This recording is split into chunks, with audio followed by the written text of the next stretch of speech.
Hello everyone, my name is Han Lee. I'm going to present a paper, The Behavioralist Goes to School, Leveraging Behavioral Economics to Improve Educational Performance by Stephen David Levitt, John A. List, Susanne Neckermann, and Sally Sadoff. Have you ever concerned about why you're not studying? Or have you ever studied for something else, not just for your grades? Have you ever made any deal with somebody or with yourselves to study harder? If you get some rewards for your improvement in grades, what kind of rewards would you prefer? In my case, my father sometimes gave me some money if I got great scores at my school exams. Sometimes I did my best to get this money. I was also craving for some certificates and prizes in school and used to collect a lot. This study explores whether interventions informed by behavioral economics lead students to exert more effort on a low-stakes test, and if so, what broader implications these results have for education policy by using 5 waves of field experiments. Interestingly, this paper emphasizes the importance of behavioral economics in our society and wants to bring it to policy making in education and see the impact. Their experiment focuses on one dimension of the education production function, which is effort exerted while taking an exam, and draws on 3 areas of behavioral economics to try to improve the cost effectiveness of these interventions: loss aversion, non-monetary rewards, and hyperbolic discounting. I'll tell you the details later.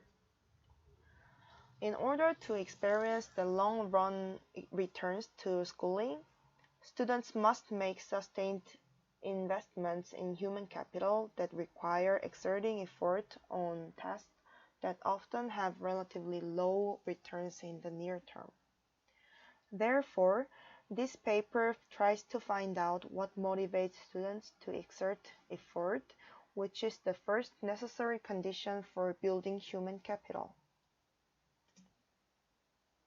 They test their incentive designs in a field experiments involving over 5,700 elementary, middle, and high school students in 3 low-performing school districts in and around Chicago: Bloom, Chicago Heights, and Chicago Public Schools. They evolved the study in several steps to testify the differences due to differences in students' age, logistical constraints, district size, and their evolving understanding of the incentive's effectiveness. In the first wave of their field experiment, they wanted to see if rewards announced immediately before and delivered immediately after an incentivized task could motivate students to exert greater effort. They expected that students will respond more strongly to rewards with very short time periods compared to incentives extending over several months or years, as many of current schools provide these days. In order to test this, they chose to offer incentives on a low-stakes computer-based diagnostic test in which results were available immediately after students completed the test. They announced incentives directly before the incentivized task to make increased effort and focus the only channel of improvement. They also varied the size of the rewards to distinguish students' ability to improve performance from their motivation. They set cases when students require sufficient motivation to exert effort and when baseline effort is high or when students do not understand the production function. In their second and third waves,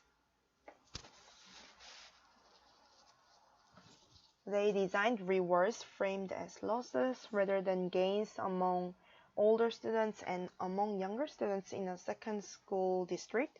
They introduced non-financial rewards.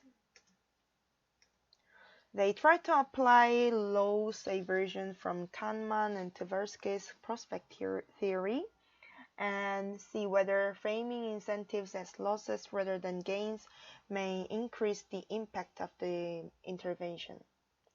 This graph is the value function in the prospect theory, and it implies that losses loom larger than gains, so people are more averse to losses. They tested these kind of rewards first among older students to ensure that they were logistically feasible.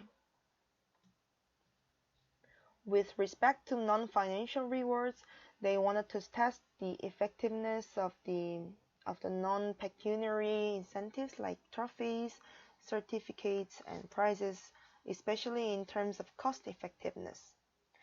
They introduced such rewards among younger students because they might be particularly responsive to non-financial incentives as they are more familiar with them.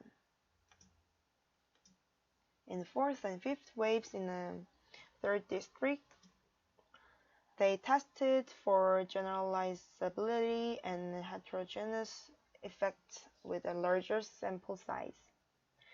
This also made it enabled to compare the effects of immediate incentives to identical rewards offered with a short delay.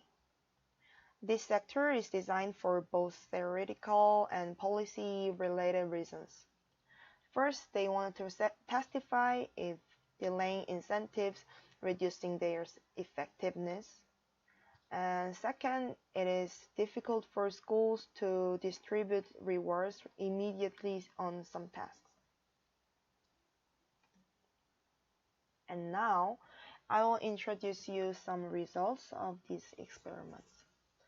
As a result of the experiments, they found that there is a significant impact of large incentives delivered immediately, whether financial or non-financial, on test performance of about a tenth of a standard deviation. In contrast, small financial rewards and rewards delivered with delay have no impact. Small financial rewards even result in negative spillovers on other tests. I will tell more details about this soon. In addition, they also found out that framing the interventions as losses rather than gains generally expands their effectiveness. There is also impact of non-financial incentives on performance. Younger students are more responsive to non-financial rewards than older students, so these kind of more cost-effective rewards are likely to distribute it to younger students. But interestingly, in terms of non-financial incentives framed as losses, there were large positive effects on young students, but small negative impacts on older students. Maybe you might wonder if it is the right way to improve students' motivation by giving them financial incentives. The use of financial incentives in education has been already sharply criticized, that such extrinsic rewards crowd out intrinsic motivation theoretically. However, external rewards on tasks where intrinsic motivation was already low or zero are less likely to have such negative long-term effects. Therefore, They wanted to explore whether the incentives are detrimental for subsequent test performance after those are removed.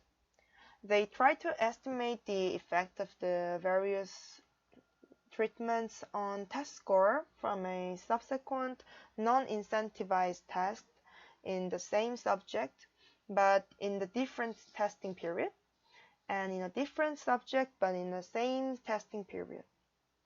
As I said before, there seems to be constantly large and negative spillover effect for low financial incentives, which has little or no impact on students' performance.